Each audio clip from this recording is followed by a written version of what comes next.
In those days the Philistines gathered their forces for war, to fight against Israel. And Achish said to David, "Understand that you and your men are to go out with me in the army." David said to Achish, "Very well, you shall know what your servant can do." And Achish said to David, "Very well, I will make you my bodyguard for life." Now Samuel had died, and all Israel had mourned for him and buried him in Ramah, his own city. And Saul had put the mediums and the necromancers out of the land. The Philistines assembled and came and encamped at Shunem. And Saul gathered all Israel, and they encamped at Gilboa. When Saul saw the army of the Philistines, he was afraid, and his heart trembled greatly. And when Saul inquired of the Lord did not answer him, either by dreams, or by Urim, or by prophets. Then Saul said to his servants, "Seek out for me a woman who is a medium, that I may go to her and inquire of her." And his servants said to him, "Behold, there is a medium at En-dor." So Saul disguised himself and put on other garments, and went, he and 2 men with him. And they came to the woman by night. And he said, "Divine for me by a spirit, and bring up for me whomever I shall name to you." The woman said to him, "Surely you know what Saul has done, how he has cut off the mediums and the necromancers from the land. Why then are you laying a trap for my life to bring about my death?" But Saul swore to her by the Lord, "As the Lord lives, no punishment shall come upon you for this thing." Then the woman said, "Whom shall I bring up for you?"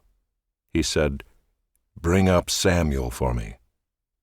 When the woman saw Samuel, she cried out with a loud voice. And the woman said to Saul, "Why have you deceived me? You are Saul." The king said to her, "Do not be afraid. What do you see?" And the woman said to Saul, "I see a god coming up out of the earth."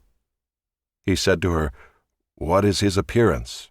And she said, "An old man is coming up, and he is wrapped in a robe." And Saul knew that it was Samuel, and he bowed with his face to the ground, and paid homage. Then Samuel said to Saul, "Why have you disturbed me by bringing me up?" Saul answered, "I am in great distress, for the Philistines are warring against me, and God has turned away from me, and answers me no more, either by prophets or by dreams. Therefore I have summoned you to tell me what I shall do." And Samuel said, "Why then do you ask me, since the Lord has turned from you and become your enemy? The Lord has done to you as he spoke by me, for the Lord has torn the kingdom out of your hand, and given it to your neighbor David. Because you did not obey the voice of the Lord, and did not carry out his fierce wrath against Amalek. Therefore the Lord has done this thing to you this day. Moreover, the Lord will give Israel also with you into the hand of the Philistines. And tomorrow you and your sons shall be with me.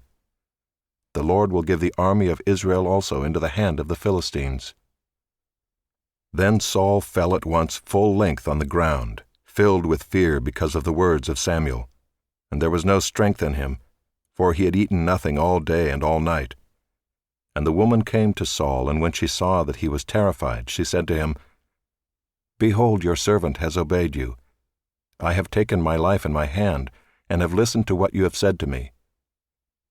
Now therefore you also obey your servant. Let me set a morsel of bread before you, and eat, that you may have strength when you go on your way." He refused and said, "I will not eat." But his servants, together with the woman, urged him, and he listened to their words. So he arose from the earth and sat on the bed. Now the woman had a fattened calf in the house, and she quickly killed it, and she took flour and kneaded it, and baked unleavened bread of it. And she put it before Saul and his servants, and they ate. Then they rose and went away that night.